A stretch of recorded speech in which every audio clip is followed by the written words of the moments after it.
அடுத்த ப்ரோமோ என்னன்னு பார்க்கலாம். இப்போ பார்த்தீங்கன்னா, விஜய் வந்து அவருக்கு பார்க்குற பொண்ணுகிட்டயும், நம்ம காவேரி அவங்களுக்கு பார்த்த மாப்பிள்ளை கிட்ட பேசின மாதிரியான இன்னைக்கு எபிசோட்ஸ் தான் வந்து கொண்டு வந்திருந்தாங்க. ஆல்ரெடி நீங்கள் எபிசோட் பார்த்துருப்பீங்க. இப்போ பார்த்தீங்கன்னா, நம்ம காவேரி வந்து அந்த பர்சன் கிட்ட பேசுகிறத வச்சு பார்க்கும்போது 2 பேருக்குமே ஒரு அண்டர்ஸ்டாண்டிங்காக இருக்குது. அவரும் பார்த்தீங்கன்னா, ரொம்ப ஜாலியாக வந்து பேசிகிட்டு இருக்காங்க. 2 பேருக்குமே கல்யாணம் ஆகிடுமா அப்படின்ற பயத்தில் வந்து விஜய் வந்து நாளைக்கான ப்ரோமோ வந்து போட்டிருப்பாங்க.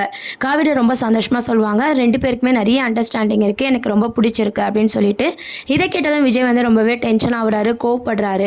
அதுக்கு நடுவில் பார்த்தீங்கன்னா, இன்னைக்கு எபிசோடில் நம்ம விஜய் பார்த்து பேசுகிறாங்க இல்லையா அந்த லேடி, அவங்க வந்து அவங்களோட எமோஷ்னலை வந்து அழகாக வந்து சொல்லியிருந்தாங்க. இருந்தாலும் விஜய் வந்து அதுக்கு இம்பார்ட்டன்ட் கொடுக்காம நம்ம காவேரியை பற்றியே யோசிச்சுட்டு இருந்தார்.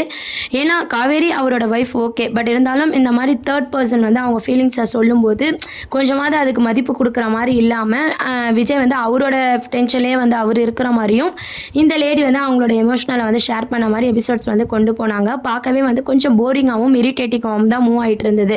இப்போ காவேரி ஒரு பக்கம் பார்த்தீங்கன்னா அந்த மாப்பிள்ளையை பிடிச்சிருக்குன்னு சொல்லும்போது விஜய்க்கு இன்னமும் கோவம் வருது.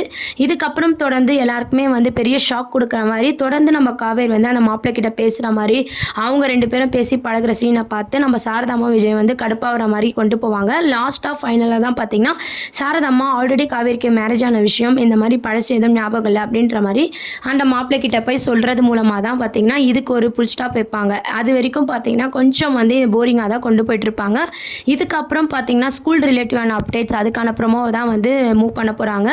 குட்டி அம்மு ஆல்ரெடி பார்த்தீங்கன்னா விஜய் அவரும் பார்த்தீங்கன்னா ஒரு அப்டேட் கொடுத்துருப்பாரு ஒரு பிளாக் கலர் டிஷர்ட்டில். நம்ம அம்மு கூட ஸ்கூலில் வந்து காம்படிஷனில் கலந்துக்கிற மாதிரியான ஒரு அப்டேட். அதில் வந்து பேரண்ட்ஸாக நம்ம விஜய் காவேரி 2 பேருமே கலந்துக்கிறாங்க. ஆல்ரெடி பிரின்சிபலுக்கு உண்மை தெரியும் காவேரி தான் அம்முவோட அம்மா அப்படின்னு சொல்லிட்டு. அதனால் அவங்களோட சப்போர்ட்டிங்கும் நம்ம சாரதாமாவோட சப்போர்ட்டிங்கும் பார்த்தீங்கன்னா நம்ம காவேரி வந்து அம்முக்கு அம்மாவாக கலந்துக்கிறாங்க. நம்ம விஜயும் பார்த்தீங்கன்னா கலந்துக்கிறாரு. அதுக்கான பாண்டிங் அதுக்கான ஒரு மூமெண்ட் தான் வந்து அடுத்த வாரத்துக்கான ப்ரோமோவை வந்து கொண்டு வராங்க. இப்போதைக்கு பொண்ணு பார்க்குறது மேட்ரிமோனி அப்படின்னு சொல்லி மூவ் பண்ணாலும் ஸ்கூல் ரிலேட்டிவான அப்டேட்ஸ் தான் இப்போ அடுத்த வாரத்துக்கான ப்ரோமோவாக இருக்க போகுது.